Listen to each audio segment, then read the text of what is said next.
Good morning, dear student. Management Account Unit 1 સીમાંત પડતર પદ્ધતિ. હવે સીમાંત પડતર પદ્ધતિમાં આગળનો એક દાખલો જોઈએ કે નીચેની માહિતી પરથી ગણતરી કરો. નફા જથ્થાનો ગુણોત્તર કીધો છે, સમતૂર બિંદુ કીધું છે અને સલામતી ગાળો કીધું છે. ત્યાર પછી એવું કીધેલું છે કે 48,000નો નફો મેળવવા માટે કેટલું વેચાણ જરૂરી છે એ ગણો. વેચાણ, સ્થિર ખર્ચ અને ચલિત ખર્ચા ગણો. તો પહેલાં આપણે જોઈએ કે નફા જથ્થાનો ગુણોત્તર ઇઝ ઇક્વલ ટુ એનું સૂત્ર શું થાય તો કે ફાળો એટલે કે કન્ટ્રીબ્યુશન છેદમાં વેચાણ એટલે કે એસ ઇન્ટુ 100. નફા જથ્થાના ગુણોત્તરને શું કહેવાય તો કે પ્રોફિટ વોલ્યુમ રેશિયો PVR. હવે ફાળો આપણને કઈ રીતના મળશે કન્ટ્રીબ્યુશન તો આપણે જાણીએ છીએ આવક પત્રકમાં જોયું હતું કે વેચાણ માઇનસ ચલિત ખર્ચા એટલે આપણને શું મળે ફાળો. તો વેચાણ કેટલું છે 2,40,000 માઇનસ ચલિત ખર્ચા 1,44,000 એટલે કે 96,000 આપણને શું મળશે ફાળો. તો અહીંયા લખીએ 96,000 છેદમાં વેચાણ 2,40,000 ઇન્ટુ 100 એટલે કે 40%. ત્યાર પછી હવે શું કીધું તો કે સમતૂર બિંદુ એ વેચાણ. તો સમતૂર બિંદુ એટલે કે BEP is equal two F છેદમાં S માઇનસ V. જનરલી આ સૂત્ર છે, પરંતુ આપણે S માઇનસ V એટલે કે વેચાણ કે કેવી રીતના લેવાનું હોય તો કે એકમ દીઠ વેચાણ લેવાનું હોય. અહીંયા આપણને ક્યાંય એકમો આપેલા નથી કે વેચાણ પણ આપેલું નથી. તો જ્યારે આપણને એકમ વેચાણ કિંમત કે કાંઈ આપેલું ન હોય, વેચાણ કિંમત રૂપિયામાં આપેલી છે, એકમ દીઠ આપેલી નથી. જો એવું કીધું હોત કે 2,000 એકમ તો આને ભાગ્યા 2,000 કરી આપણે એકમ દીઠ કિંમત મેળવી શકીએ, પરંતુ એવું કાંઈ કીધેલું નથી. ત્યારે એનું સૂત્ર શું થશે BEPનું તો BEPનું નવું સૂત્ર છે કે ફિક્સ્ડ એક્સપેન્સ એટલે કે F છેદમાં PVR એટલે કે પ્રોફિટ વોલ્યુમ રેશિયો. તો F એટલે સ્થિર ખર્ચા કેટલા છે 72,000 રૂપિયા છેદમાં PVR કેટલું મળ્યું તો કે 40%. 40% જ આપણે કરવાના છે. 72,000 ભાગ્યા 40% એટલે આન્સર કેટલો આવશે તો કે 1,80,000 એકમ. જો ફરી વાર કે 72,000 ભાગ્યા 40% એટલે કેટલો આન્સર આવ્યો 1,80,000 એકમ. ત્યાર પછી હવે જો સલામતી ગાળો કીધો છે. તો સલામતી ગાળો કઈ રીતના મળે એ પણ એક નવું સૂત્ર છે.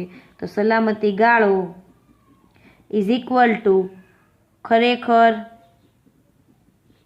વેચાણ માઇનસ સમતૂર બિંદુએ વેચાણ. તો ખરેખર વેચાણ કેટલું થયું તો કે 2,00,000 ને અહીંયા છે એ રૂપિયામાં આન્સર આવશે 2,40,000 ખરેખર હાલનું વેચાણ આપેલું છે. માઇનસ સમતૂર બિંદુએ એટલે કે BEPમાં આપણને વેચાણ કેટલું મળ્યું તો કે 1,80,000 એટલે કેટલો આન્સર આવશે તો કે 2,40,000 માઇનસ 1,80,000 એટલે આન્સર આવશે 60,000 રૂપિયા. જો આપણને ટકાવારીમાં કીધું હોય તો એનું પણ સૂત્ર છે સલામતી ગાળો ટકાવારીમાં. તો કે સલામતી ગાળો છેદમાં ખરેખર વેચાણ ઇન્ટુ 100. તો કેટલા છે 60,000 છેદમાં ખરેખર વેચાણ 2,40,000 ઇન્ટુ 100 એટલે કે 100. તો 60,000 ભાગ્યા 2,40,000 ઇન્ટુ 100 એટલે કે 25%. જો આપણને અહીંયા ટકાવારીમાં કીધું નથી, પરંતુ જ્યારે કીધું હોય ત્યારે. હવે જોઈએ કે 48,000નો નફો મેળવવા માટે જરૂરી વેચાણ. તો અહીંયા લખીએ 48,000નો નફો મેળવવા જરૂરી વેચાણ. તો BEP is equal to F plus પી. આપણે જાણીએ છીએ વેચાણ કિંમત અને ચલિત ખર્ચા છે એ આપણને એકમ દીઠ આપેલા નથી, એટલે છેદમાં શું મૂકવાનું? પીવીઆર. તો ફિક્સ્ડ એક્સપેન્સ કેટલો છે? 72,000 વત્તા 48,000 છેદમાં 40%. તો 72,000 વત્તા 48,000 એટલે કે 1,20,000 છેદમાં 40%, ભાગ્યા 40%, એટલે આન્સર આવશે 3,000 રૂપિયા. પણ ત્યાર પછી આગળનો એક સમ જોઈએ કે નીચેની વિગતો અતુલ લિમિટેડના ચોપડામાંથી લેવામાં આવેલી છે. વેચાણ 4,000 એકમો 25 લેખે, માલ સામાન, મજૂરી ખર્ચ, શિરોપરી ખર્ચ અને સ્થિર ખર્ચા નફો આપેલો છે 12,000. તો સમતૂર બિંદુ માટે જરૂરી વેચાણ. ત્યાર પછી વેચાણના 20% નફો મેળવવા માટે, ત્યાર પછી વેચાણ કિંમતમાં 20% ઘટાડો કરવામાં આવે અને વર્તમાન નફો જાળવી રાખવામાં આવે ત્યારે, અને વર્તમાન સંજોગોમાં સમતૂર બિંદુ 2250 એકમ હોય તો વેચાણ કિંમત કેટલી રાખવી? તો પહેલાં તો આપણે એમ નામ સિમ્પલ બીઈપી ગણીએ. પહેલું શું છે? તો કે BEP is equal to F છેદમાં એસ માઇનસ વી. સ્થિર ખર્ચા કેટલા છે? 18,000. ત્યાર પછી એકમ દીઠ વેચાણ કિંમત કેટલી છે? તો કે 25 માઇનસ ચલિત ખર્ચામાં જો આપણે 3 ધ્યાનમાં લેવાના છે તો અહીંયા લખીએ 40,000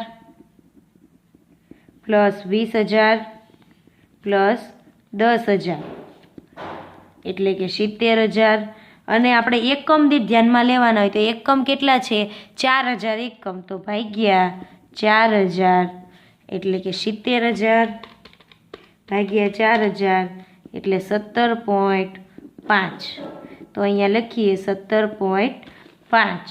18,000 છેદમાં 25 માઇનસ 17.5 એટલે 7.5 એટલે આન્સર આવશે 2400 એકમ.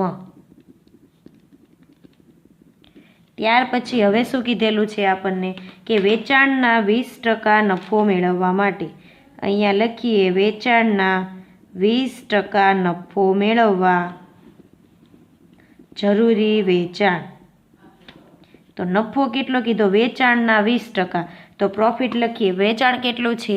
1,00,000. તો 1,00,000ના 20% નફો એટલે કે 20,000 નફો મેળવવા માટે કેટલું વેચાણ જરૂરી છે? તો હવે લખીએ. નફો આપેલો છે એટલે કે એફ પ્લસ પી છેદમાં S minus V. Fixed expense કેટલો છે? તો કે 18,000 વત્તા 20,000 છેદમાં એસ એટલે 25 માઇનસ વેરિયેબલ એક્સપેન્સ 17.5. 20,000 વત્તા 18,000 એટલે કે 38,000 છેદમાં 25 માઇનસ 17.5 એટલે કે 7.5. 38,000 ભાગ્યા 7.5 એટલે આન્સર આવશે 50,067 એકમ.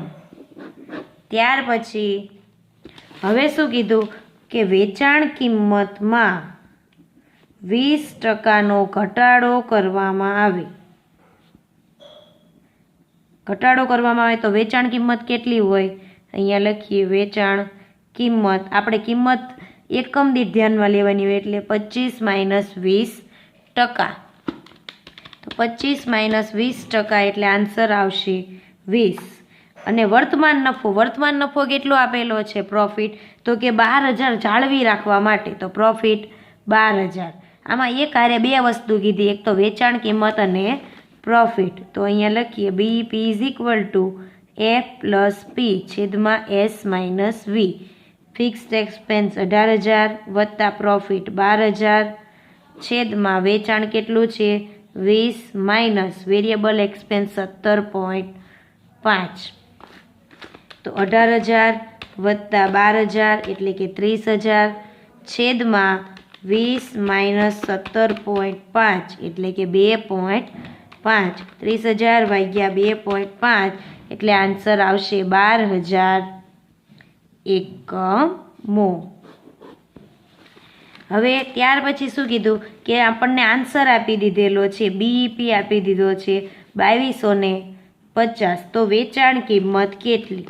તો સૂત્ર મૂકીએ, BEP is equal two F/S - V. BEP કેટલો? 2250. F એટલે 18,000. એસ આપેલો નથી, આપણને એસ આમાં વેચાણ કિંમત ગોતવાની કીધી છે ને વેરિયેબલ એક્સપેન્સ 17.5. આખું પદ છે એ બરાબરની બીજી બાજુ જાય, ભાગાકારમાં છે એટલે ગુણાકારમાં જાય. S - 17.5 is equal two 18,000. તો 2250 એસ - 17.5 ગુણ્યા 2250 એટલે કે 39,375 is equal two 18,000. 2250 into S, અને આ માઇનસ છે બરાબરની બીજી બાજુ જાય તો પ્લસ 18,000 વત્તા 39,375 એટલે 57,375 અને 2250 ઇન્ટુ એસ. હવે 2250 છે એ એસ આરે ગુણાકારમાં છે, બરાબરની બીજી બાજુ જાય એટલે ભાગાકારમાં, છેદમાં 2250. S is equal to answer આવશે 25.5 રૂપિયા. અહીંયા લખીએ કે 2250 એકમો સમતૂર બિંદુએ હોય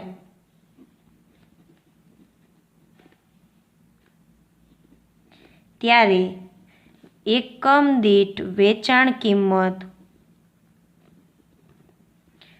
₹25.50 હોય. આવી રીતના છે સમ કમ્પ્લીટ કરવાનો છે. ઇન શોર્ટ બધામાં બીઈપીની ફોર્મ્યુલાના આધારે દાખલા ગણવાના છે.